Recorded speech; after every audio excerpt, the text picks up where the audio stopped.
এখন ঘড়িতে ভোর 4:15 আর আমরা পৌঁছেছি নাগেরকোয়েল জাংশনে। নাগেরকোয়েল জাংশন থেকে বাইরে বেরিয়ে একটা অটো করে আমরা চলেছি কন্যাকুমারী হোটেলের উদ্দেশ্যে। আর দেখো এখনও কিন্তু দিনের আলো ফোটেনি, রাস্তার লাইটগুলো, দোকানের লাইট পাট সমস্তই জ্বলছে। এই করতে করতে মোটামুটি 45 মিনিট পরে আমরা এসে পৌঁছালাম কন্যাকুমারী, আমাদের হোটেল নিউ কেপ। আর আগে থেকে যেহেতু ফোন করে রেখেছিলাম, হোটেলে কিন্তু আমাদের রুম একদম রেডি ছিল, তাই রুমে চেক ইন করে এসে আমরা একটু জিনিসপত্রগুলো গুছিয়ে, দেখো অঙ্কিতা কিন্তু অলরেডি শুয়ে পড়েছে কারণ প্রচণ্ড ক্লান্ত হয়ে আছে। এই হোটেলটাও কিন্তু বেশ ভালোই বড় আর রুমও পরিষ্কার পরিচ্ছন্ন। এখানে ট্রিপল বেড রয়েছে। দেখো দিনের আলো কিন্তু ফুটে গেছে এখন। আর আমরা ঠিক করলাম যে আজকে ভোরবেলাতেই গিয়ে কিন্তু আমরা সূর্যোদয়টা দেখে আসব। তাই তাড়াতাড়ি উঠে ফ্রেশ হয়ে জামা কাপড় পরে তৈরি হয়ে আমরা বেরিয়ে পড়লাম সূর্যোদয় দেখতে। এখান থেকে কিন্তু বিবেকানন্দ রক মেমোরিয়াল মানে সি বিচ খুব একটা দূরে নয়, হাঁটা পথে 8 থেকে 10 মিনিট হবে। যদিও প্রথমবারে যাওয়ার সময় আমাদের কিন্তু তাড়া ছিল, তাই আমরা একটা অটো বুক করে নিয়েছিলাম।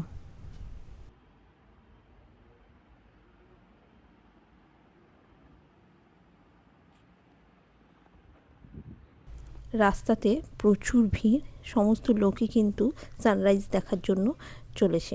আমরাও তাদের সঙ্গে পায়ে পা মিলিয়ে তাড়াতাড়ি করে সি বিচের দিকে এগোতে লাগলাম। সূর্য মোটামুটি উঠতে শুরু করেছে, বেশ চারিদিকে লাল হয়ে গেছে আকাশ, এবং এই সময় ভোরবেলার দৃশ্যটা কিন্তু খুবই অপূর্ব লাগছিল।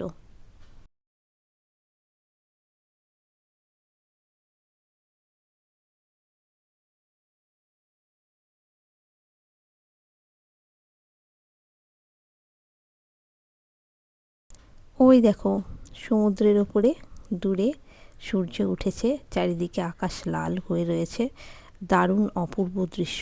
প্রচুর মানুষের ভিড় এখানে।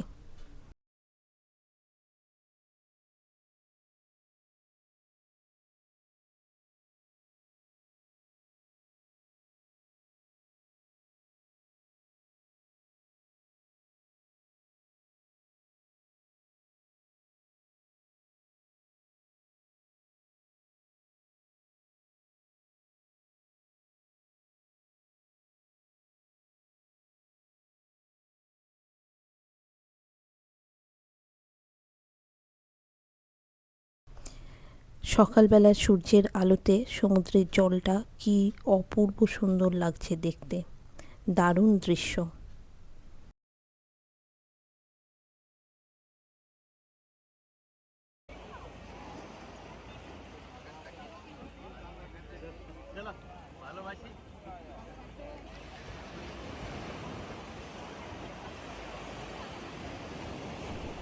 আর ওই দেখো ওইদিকে দূরে বিবেকানন্দ রক মেমোরিয়াল এবং থিরুভাল্লার স্ট্যাচু।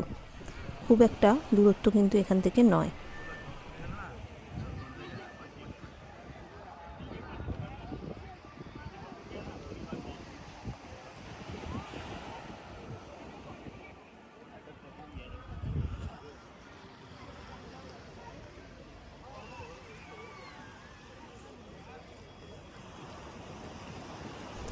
এখানে বেশ কিছুক্ষণ দাঁড়িয়ে সময় কাটিয়ে ফটো তুলে, এবং এখানে আমরা দেখলাম যে অনেক রকমের মাছ ধরে নিয়ে আসা হয়েছে সমুদ্র থেকে, এবং সেগুলো তারা বাছাই করছে।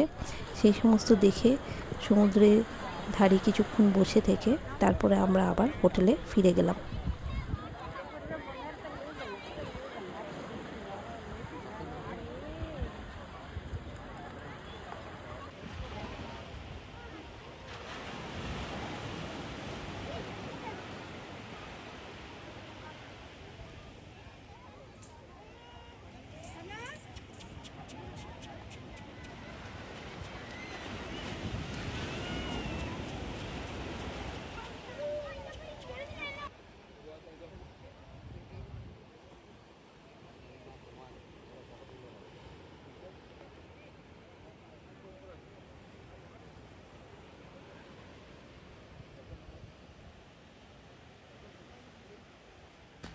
আজকে কন্যাকুমারীতে আমাদের প্রথম দিন।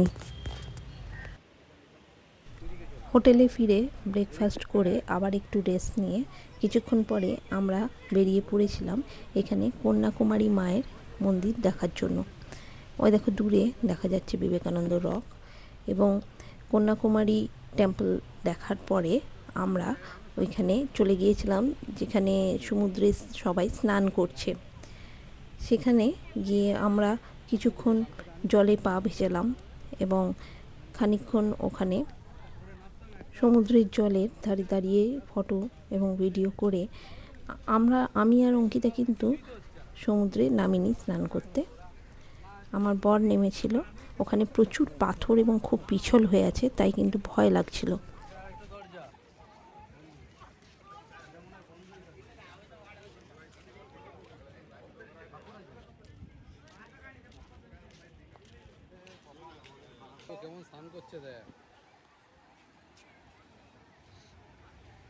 এই দেখো এইখানটা হচ্ছে স্নানের জায়গা, এইখানে সবাই নিচে নেমে স্নান করছে।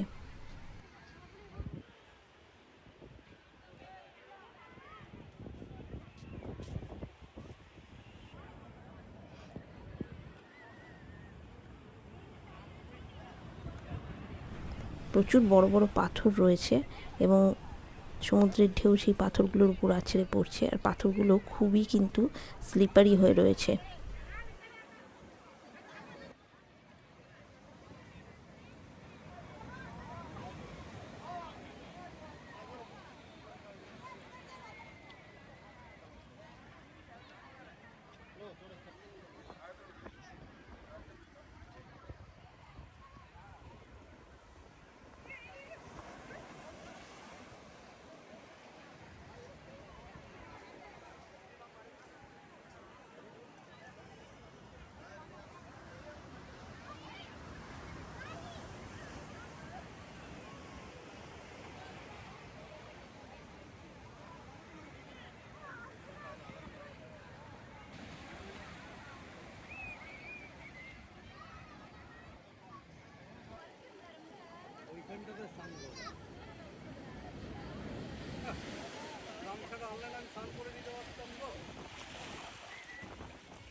রোদ কিন্তু প্রচণ্ড চড়া, কিন্তু সমুদ্রের হাওয়াও খুব বেশি রয়েছে, ওই জন্য খুব একটা রোদটা গায়ে লাগছে না। স্নান টান করে হোটেলে আমরা ফিরে গেলাম।